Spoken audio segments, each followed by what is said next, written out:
ഞങ്ങൾ പോലീസ് സേന ജനങ്ങൾക്ക് വേണ്ടിയുള്ളതാണ്, ജനസൗഹൃദമാണ്. അതുപോലെ തന്നെ നിയമങ്ങൾ ലംഘിക്കുന്ന ആളുകളും നിയമത്തെ വെല്ലുവിളിക്കുന്ന ആളുകളെയും വെറുതെ പോലീസിന് വിടാൻ കഴിയില്ല. ജനങ്ങളുടെ സുരക്ഷിതത്വവും ജനങ്ങളുടെ സംതൃപ്തമായ ജീവിതവും ഉറപ്പുവരുത്താനുള്ള ഉത്തരവാദിത്വം കേരള പോലീസിനുണ്ടാകും.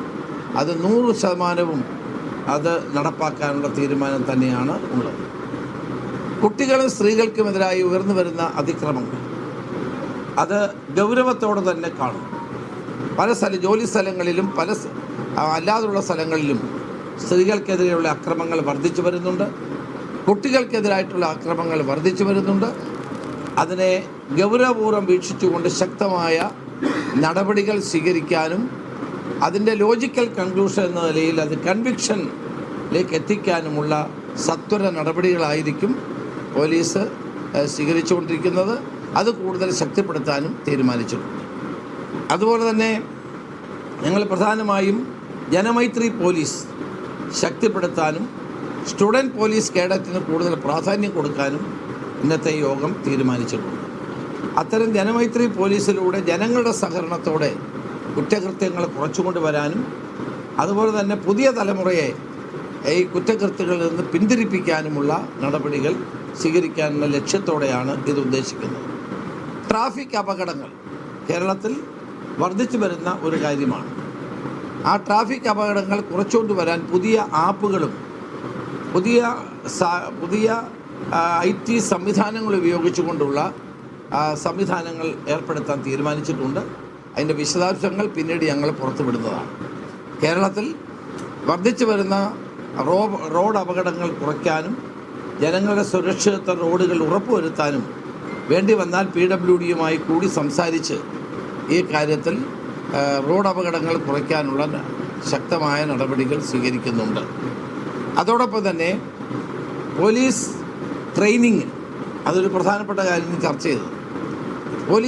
പോലീസ് അക്കാഡമിയിൽ നടക്കുന്ന ട്രെയിനിങ്ങിൽ സിലബസുകൾ പരിഷ്കരിക്കാനും കൂടുതൽ പോലീസിങ്ങിന് പ്രാധാന്യം കൊടുക്കുന്നതോടൊപ്പം തന്നെ മാറുന്ന സാഹചര്യങ്ങൾക്കനുസരിച്ചുള്ള പോലീസിൻ്റെ ദൗത്യം പൂർണ്ണമായി ഉൾക്കൊണ്ടുകൊണ്ട് പരിശീലനം നൽകാനുമുള്ള തീരുമാനമാണ് എടുത്തിട്ടുള്ളത്. അതുപോലെ തന്നെ ഇന്ന് സൈബർ ക്രൈമുകൾ വർദ്ധിക്കുകയാണ്. ആധുനിക കാലഘട്ടത്തിലെ ഈ സൈബർ ക്രൈമുകളെ ഗൗരവപൂർവ്വം നമ്മൾ കാണേണ്ടിയിരിക്കുന്നു. അതിനാവശ്യമായ സംവിധാനങ്ങൾ ഇന്ന് കുറവുണ്ട്. പോലീസ് അംഗങ്ങളുടെ കുറവുണ്ട്. ടെക്നോളജി പൂർണ്ണമായും ഉൾക്കൊണ്ടുകൊണ്ട് അല്ലെങ്കിൽ പൂർണ്ണമായി ഉപയോഗിക്കാനുള്ള സാങ്കേതികമായ പല പരിമിതികളുമുണ്ട്. ആ പരിമിതികൾ സംബന്ധിച്ച് മുഖ്യമന്ത്രിയുമായി സംസാരിച്ച് സൈബർ ക്രൈമുകളുടെ കാര്യത്തിൽ പ്രത്യേകമായ നടപടികൾ സ്വീകരിക്കും. അവരുടെ അടിസ്ഥാന സൗകര്യങ്ങൾ വർദ്ധിപ്പിക്കണം. ഇന്ന് സൈബർ ക്രൈംസാണ് ഏറ്റവും കൂടുതൽ. ലോൺ ആപ്പുകൾ, അതോടൊപ്പം തന്നെ സാമൂഹ്യ മാധ്യമങ്ങളിലൂടെ ആളുകളെ ആക്ഷേപിക്കുന്നത്, കുടുംബങ്ങളിൽ കലഹമുണ്ടാക്കുന്നത്, വർഗീയമായ ചേരിതിരിവുണ്ടാക്കാൻ സൈബർ ഇടങ്ങളിൽ ഉണ്ടാകുന്ന പ്രവർത്തനങ്ങൾ, അതോടൊപ്പം ക്രിപ്റ്റോ കറൻസി ഉൾപ്പെടെയുള്ള ധാരാളം സൈബർ ക്രൈമുകൾ ഇന്ന് കേരളത്തിൽ ഇന്ത്യയിലും നടന്നുകൊണ്ടിരിക്കുക.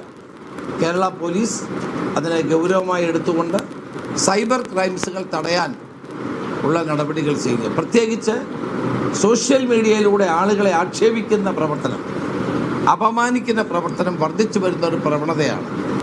അതുപോലെ തന്നെ സോഷ്യൽ ഡിവൈഡ്, കമ്മ്യൂണലായിട്ടുള്ള ഡിവൈഡ് വർദ്ധിപ്പിക്കാൻ ഉതകുന്ന തരത്തിലുള്ള രീതി കണ്ടുവരുന്നു. സൈബർ ഇടങ്ങളിൽ സമൂഹത്തിൽ വർഗീയമായ ചേരിതിരിവുണ്ടാക്കാൻ നടത്തുന്ന നീക്കങ്ങൾ, സ്വഭാവഹത്യ നടത്തുന്ന പ്രവർത്തനങ്ങൾ, ലൈംഗികമായ ചൂഷണത്തിന് വേണ്ടി നടത്തുന്ന ശ്രമങ്ങൾ, ഇതെല്ലാം ഗൗരവമായി പോലീസ് കാണും. ഞങ്ങളിന്ന് ചർച്ച ചെയ്തപ്പെട്ട ഒരു വിഷയമാണ് സൈബർ ക്രൈമുകളുടെ കാര്യത്തിൽ കൂടുതൽ ശക്തമായ നിയന്ത്രണവും. ഉന്നതതല യോഗത്തിന് ശേഷം ആഭ്യന്തരമന്ത്രി രമേശ് ചെന്നിത്തല മാധ്യമങ്ങളെ കാണുകയാണ്.